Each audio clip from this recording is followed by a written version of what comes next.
তেলিয়ামুড়া আবারও ভয়াবহ যান দুর্ঘটনায় রক্তাক্ত আসাম আগরতলা জাতীয় সড়ক। ঘটনায় সোমবার সন্ধ্যায় তেলিয়ামুড়া মহকুমা শাসকের কার্যালয় সংলগ্ন এলাকায় সোমবার সন্ধ্যায় TR06D 5795 নম্বরের একটি মোটরসাইকেল নিয়ে ট্রাফিক বিধি লঙ্ঘন করে আয়েশ দেববর্মা বয়স 24, অখিল দেববর্মা বয়স 31 এবং রেহান দেববর্মা বয়স 31 নামের তিনজন আসাম আগরতলা জাতীয় সড়ক ধরে খোয়াইয়ের বাগান বাজারের উদ্দেশ্যে যাওয়ার সময় তেলিয়ামুড়া মহকুমা শাসকের কার্যালয় সংলগ্ন এলাকায় TR04E 1530 নম্বরের একটি বুলেরো পিকআপ গাড়ির সঙ্গে বাইকটির মুখোমুখি সংঘর্ষ হয়।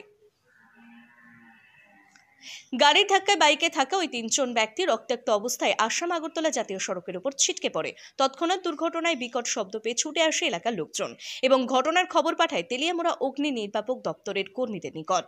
খবর পেয়ে তেলিয়ামুড়া অগ্নি নির্বাপক দপ্তরের কর্মীরা দুর্ঘটনাস্থলে ছুটে গিয়ে আহতদের উদ্ধার করে নিয়ে আসে তেলিয়ামুড়া মহকুমা হাসপাতালে। বর্তমানে আহতদের চিকিৎসা চলছে তেলিয়ামুড়া মহকুমা হাসপাতালে জরুরিকালীন বিভাগে। একটা স্পেশাল কল পাইছি এটিএমের সামনে, তৎক্ষণাৎ গেলাম, গিয়ে দেখি তিনজন পেশেন্ট করে দিচ্ছে রাস্তা, সঙ্গে সঙ্গে আমরা তেলিয়ামুড়া হাসপাতালে এনে দিয়ে গেলাম। কি হয়েছে? বাইকের সঙ্গে বুলেরোর সংঘর্ষ হয়েছে। বাইকের নাম্বার আর বুলের নাম্বারটা আমরা সংগ্রহ করতে পারছি না তাড়াতাড়ি। আহতদের নাম? আহতের নাম একজন হচ্ছে আয়েশ দেববর্মা 24 বছর, দুই নম্বর হচ্ছে অখিল দেববর্মা 31 বছর, আর একজন হচ্ছে রেহান দেববর্মা 31 বছর। তারা প্রত্যেক কই যেতে আসছিল?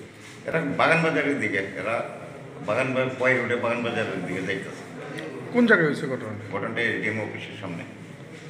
তারা বাড়ি টাড়ি কই, কোনো খবর পাওয়া যায়? বাড়িটার এই দিকে বাগান বাজারের দিকে, একটু ভিতরে রামচন্দ্র। কেমন সিরিয়াস তারা?